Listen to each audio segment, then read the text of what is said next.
आज दिल्ली को लेके एक चिंताजनक विषय है जिसको खुद सांसद मनोज तिवारी जी और सांसद प्रवेश वर्मा जी आपको विस्तार से बताएंगे। मैं माइक सांसद मनोज तिवारी जी को देता हूं। दोस्तों नमस्कार। आज दिल्ली में जिस प्रकार से जनता के संसाधनों की लूट हो रही है, जिस प्रकार से दिल्ली की आम आदमी पार्टी की सरकार, जिसको अब अरविंद केजरीवाल गैंग का भी नाम दिया जाने लगा है, जिस प्रकार से एक से एक प्रकार एक पर एक वो धोखे से एक तरफ तो अच्छा चेहरा दिखाते हुए और दूसरी तरफ लगातार एक मोडस ऑपरेंडी कि हमें चाहे किसी कॉन्ट्रैक्ट के बहाने या चाहे किसी ऐसी योजना जो दिखने में अच्छी लगती हो लेकिन उसमें हम लूट कर सकते हैं, इसका बोलबाला मचा हुआ है। आज हम आपके सामने इसलिए बैठे हैं कि आज दिल्ली के जनता की कल एक बड़ी जीत के रूप में हम दिल्ली को बता रहे हैं। आप सबको पता है कि दिल्ली का एक मंत्री पिछले 61 दिन से जेल के शिक्षों के पीछे बंधा हुआ है, जिसके ऊपर टिप्पणी हाई कोर्ट की देखिए तो नैतिकता की उम्मीद कर रहे हैं अरविंद केजरीवाल सरकार से। एक ऐसे व्यक्ति से नैतिकता की उम्मीद करना बेमानी ही है जिसके जहन में कभी नैतिकता नाम की शब्द आती नहीं, वो अरविंद केजरीवाल है। दूसरी तरफ इस देश के अन्य राज्यों में भी कहीं ऐसी घटनाएं घटी हैं जहां भ्रष्टाचार में लिप्त लोग पाए गए, तो ऐसी सरकारों ने जिन पर कई दोष है, कई आरोप लगते हैं, लेकिन उन्होंने भी 2-3 दिन के अंदर, हम पश्चिम बंगाल के इशारा कर रहे हैं, उन्होंने अपने भ्रष्ट मंत्री को तुरंत हटाया। लेकिन अरविंद केजरीवाल ने जैसे कसम ले लिया हो कि हम तो भ्रष्टाचारी को ही मंत्री बना के रखेंगे। आज ये चेहरा दिल्ली भी देख रही है, पूरा देश देख रहा है। मगर आज जब हम जनता की जीत कहते हुए आपके सामने आए हैं, तो इस जनता की जीत ने अरविंद केजरीवाल सरकार को आज पूरी तरह से हिला दिया है। उसका एक नज़रिया भी या नज़ारा भी आपने देखा होगा। कल इन्होंने एक्साइज पॉलिसी को वापस लिया है। मैं बार बार बोल रहा हूँ, कल भी बोल रहा हूँ, ये सिर्फ जेल जाने का डर है अरविंद केजरीवाल एंड गैंग को। इसलिए आपने पाप करने के बाद अब कोई नीति वापस लेने से, जब तक लूट का पैसा वापस नहीं आएगा तब तक दिल्ली की जनता भी नहीं छोड़ेगी और हम सांसद भी नहीं छोड़ने वाले हैं अरविंद केजरीवाल गैंग को। जनता की जीत के रूप में कल लोकायुक्त महोदय के यहाँ से जिस प्रकार से एक बार फिर से दिल्ली के क्लासरूम में हुए घोटालों को, जो लगभग 2600 करोड़ का घोटाला है, उस पर कल माननीय लोकायुक्त ने, भले हमें 3-3.5 साल लगा, लेकिन कल इसमें भी चीफ सेक्रेटरी दिल्ली से पूरी रिपोर्ट मंगा ली है। इसको हम दिल्ली की जनता की बड़ी जीत मानते हैं। कहते हैं ना कि पाप का घड़ा बहुत दिन तक नहीं चलता, वो फूटता ही है, और फूटा है तो आज पूरा देश देख रहा है, पूरी दिल्ली देख रही है। मैं प्रवेश वर्मा जी के साथ कल लोकायुक्त में उपस्थित था। हम 2019 में 5 लाख का कमरा 28 लाख 30 लाख का बनाने के लिए हमने आरोप भी लगाया। हम उसके लिए कोर्ट तक गए, हम एजेंसियों को लिखे, और उसके जवाब देने की बजाय हमारे ऊपर, प्रवेश वर्मा के ऊपर, हमारे साथी एक हरीश खुराना के ऊपर और भी नीलकांत बख्शी के ऊपर, इन लोगों के ऊपर डिफेमेशन का केस हुआ। हमने डिफेमेशन को भी चैलेंज किया। माननीय सुप्रीम कोर्ट ने यहाँ तक कहा कि अगर कोई भ्रष्टाचार हुआ है, उसमें कोई आरोप लगा है, तो उसमें डिफेमेशन कैसा हो सकता है, उस पर स्टे हुआ। और कल कहते हैं ना कि समय थोड़ा लगता है लेकिन न्याय मिलता है। और कल लोकायुक्त महोदय ने क्लासरूम में हुए लगभग 2600 करोड़ के घोटाले पर चीफ सेक्रेटरी से रिपोर्ट मांगी और 20 अक्टूबर के अंतर मांगी है।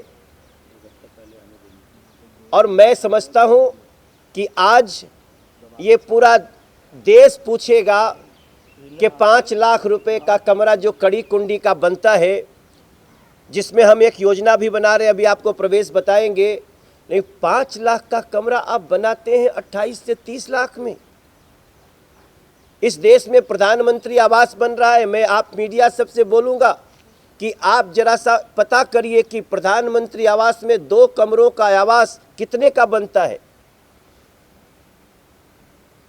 आज जैसे ही वो आपको पक्की वो पता है परमानेंट स्ट्रक्चर बनता है, उसको बोलते हैं PS, permanent structure. But Delhi सरकार, Manish Sisodia is making semi permanent structure. SPS एक शब्द है, ये लोग परमानेंट में नहीं बनाते, कड़ी कुंडी से बनाते हैं।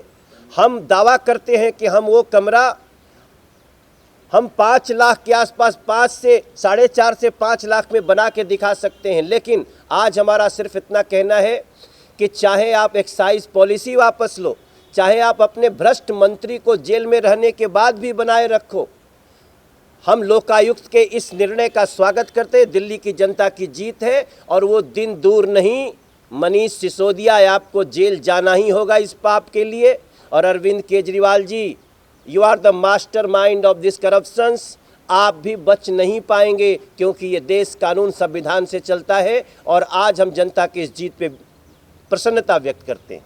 आप सभी का मैं यहाँ पर आने पर धन्यवाद करता हूँ। कल 29 जुलाई का दिन केजरीवाल को जीवन भर याद रहेगा। अब इस सरकार की उल्टी गिनती शुरू हो गई है।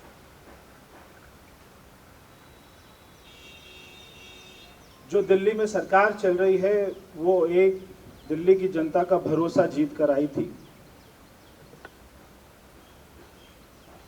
कल 2 ऐतिहासिक फैसले हुए। एक फैसला हुआ कि जो हमारे दिल्ली के माननीय लोकायुक्त हैं, उन्होंने कल मुख्य सचिव को ये कहा कि आप जो क्लासरूम घोटाला हुआ है उसकी जांच करिए, इंक्वायरी करिए और जो अगली तारीख है 20 अक्टूबर, उससे पहले अपना एफिडेविट फाइल कीजिए और अगली बार दिल्ली सरकार को जो उसका स्टैंडिंग काउंसिल है उसको यहाँ पर आना पड़ेगा और उसको ये बताना पड़ेगा, समझाना पड़ेगा कि 5 लाख रुपए का कमरा 28 लाख में कैसे बनता है।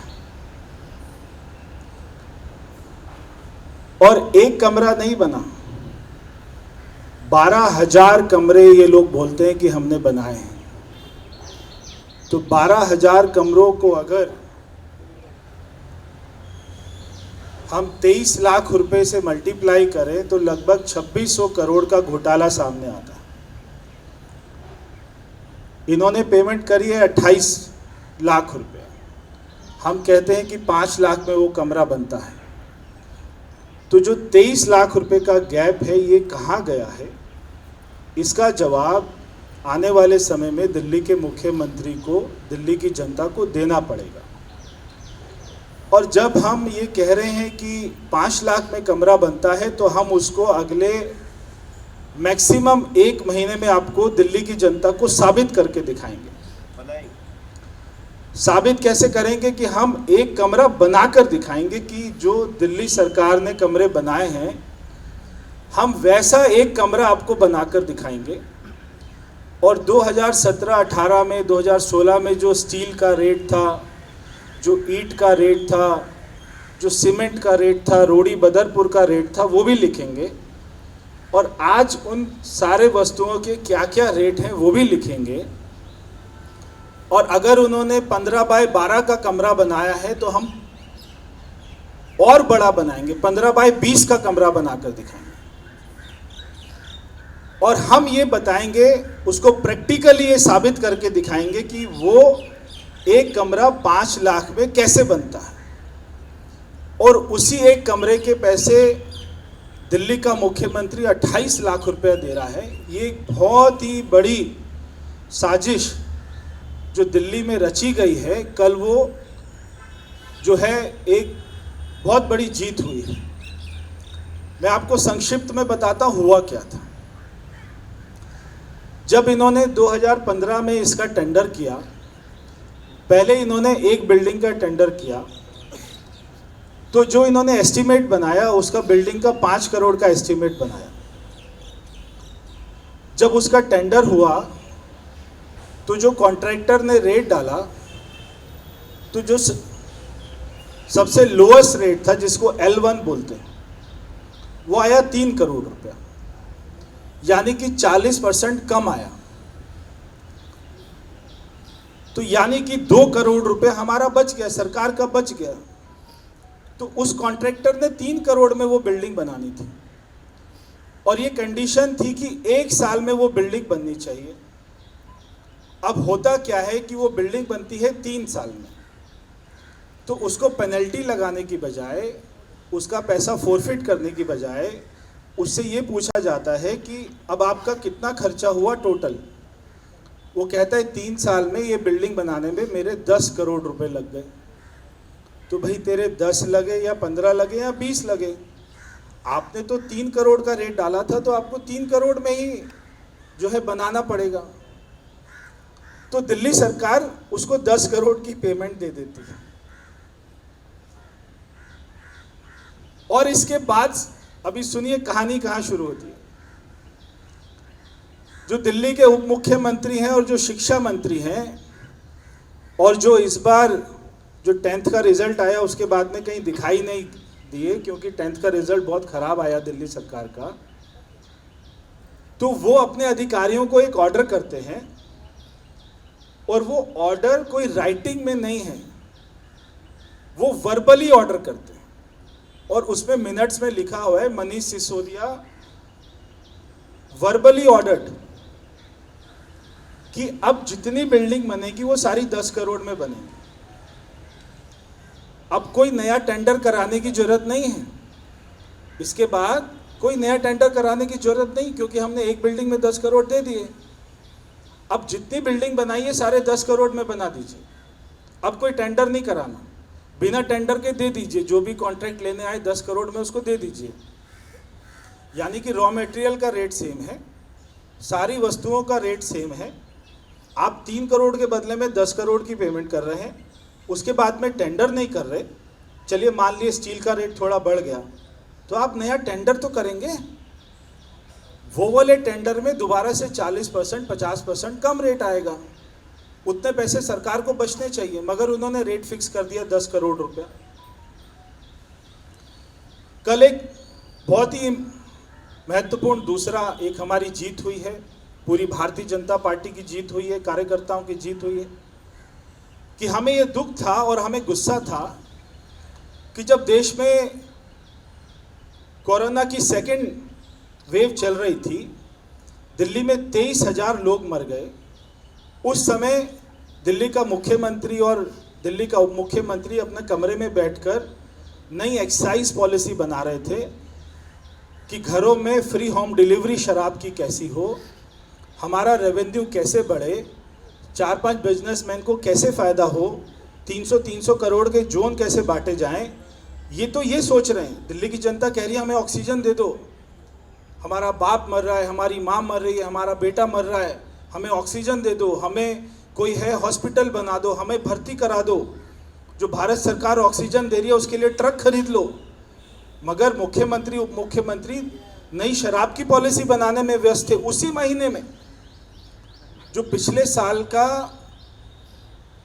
मई और जून का महीना था, जब लोग मर रहे थे, लाशें का ढेर लग रहा था, शमशान घाट में जगह नहीं थी जलाने के लिए, उस समय दिल्ली का मुख्यमंत्री केजरीवाल वो शराब पॉलिसी बना रहा था। इससे खराब बात किसी भी कोई मुख्यमंत्री के लिए और कोई जन नेता के लिए हो नहीं सकती है। तो कल इन्होंने अपनी शराब पॉलिसी वापस ली। क्यों ली?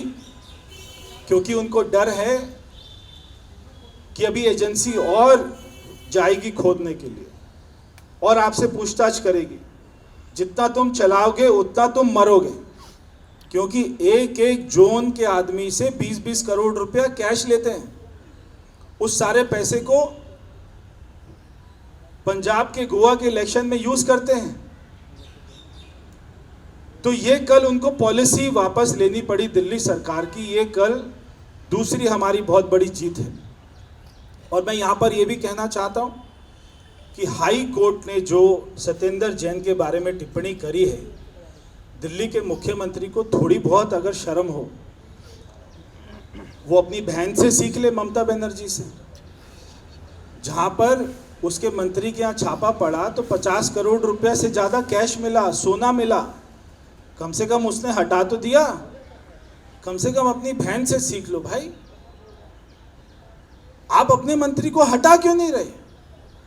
हाई कोर्ट ने उनके बारे में बोला है कि कोई तो आपकी मर्यादा होनी चाहिए, कोई तो नैतिकता होनी चाहिए। तो मैं दिल्ली के मुख्यमंत्री से कहना चाहता हूं कि अभी भी देर नहीं हुई है। आप आज तुरंत जो है अपने हेल्थ मिनिस्टर को और अपने शिक्षा मंत्री को, दोनों को बर्खास्त करो। अगर आपको बचना है, अगर आपको जांच से बचना है, अगर आपको जेल जाने से बचना है, तो आप अपने दोनों मंत्रियों को बर्खास्त करो। और मैं ये भी जोड़ना चाहता हूं कि जो भी करप्शन हो रहा है, तो केजरीवाल जेल क्यों नहीं जा रहा बताओ?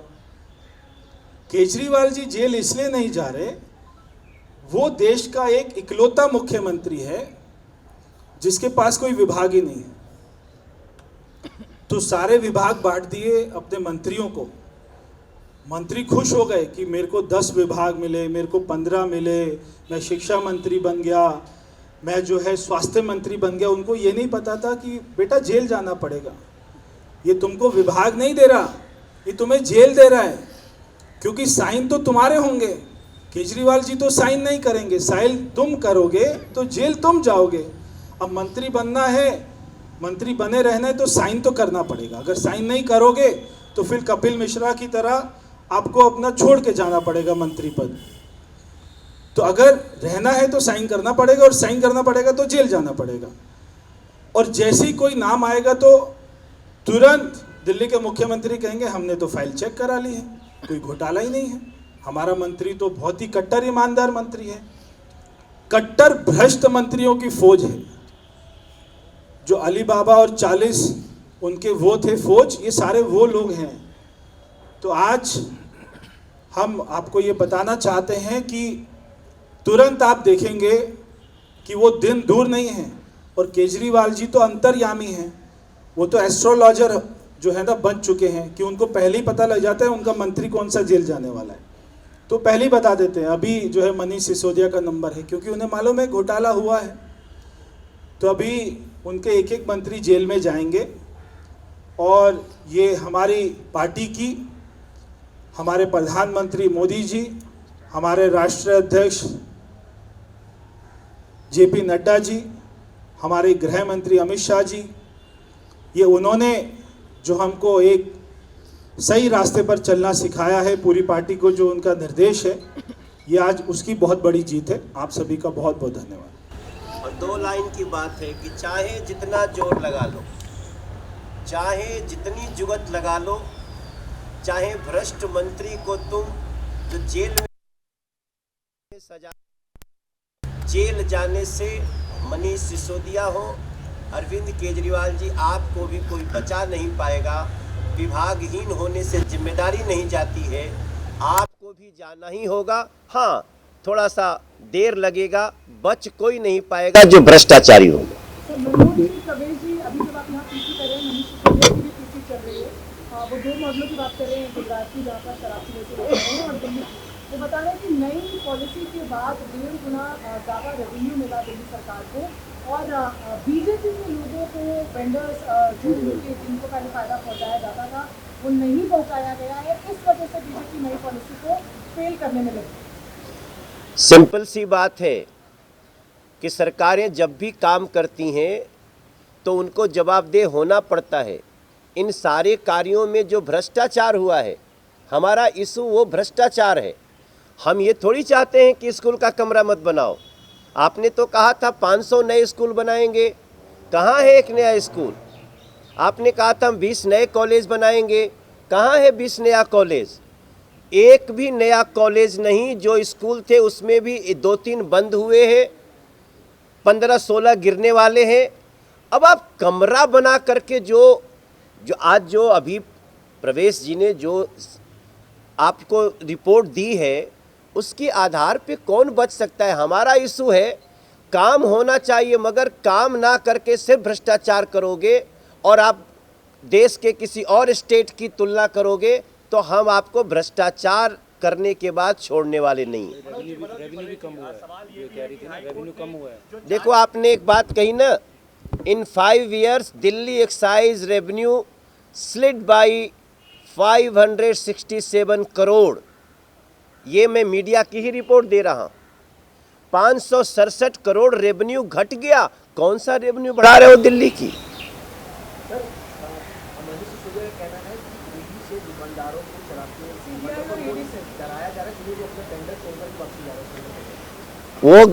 वो ऐसा अपने बचने के लिए कह रहे हैं। स्थिति यह है कि जिन शराब व्यापारियों से, लिकर माफियाओं से इन लोगों ने बड़े पैसे लिए हैं, अब वो सब इनसे पैसे मांगेंगे, इसलिए वो इस तरह की बात करके बचने की कोशिश करेंगे। सर, जैसे यूटर्न लिया गया है सरकार के द्वारा, क्या आपको लगता है तो जांच का डर था, सबसे पहला वो था, और मनीष सिसोदिया ने भी कहा कि जो रेवेन्यू है दिल्ली सरकार का वो बढ़ नहीं रहा था, तो एक तरह से आम आदमी पार्टी और दिल्ली सरकार ये कह रही है कि रेवेन्यू बढ़ाने के लिए फैसला लिया गया। लेकिन सर, जो कंप्लेंट थी, कंप्लेंट में खास तौर पर कहा गया, जो एलजी ने आगे भेजी है, उसमें मनीष सिसोदिया का नाम का कहा गया कि टेंडर के बाद भी इलीगल बहुत फायदे पहुंचाए गए लिकर लाइसेंसीज को। सर, इसीलिए तो सीबीआई इन्वेस्टिगेशन हुआ है।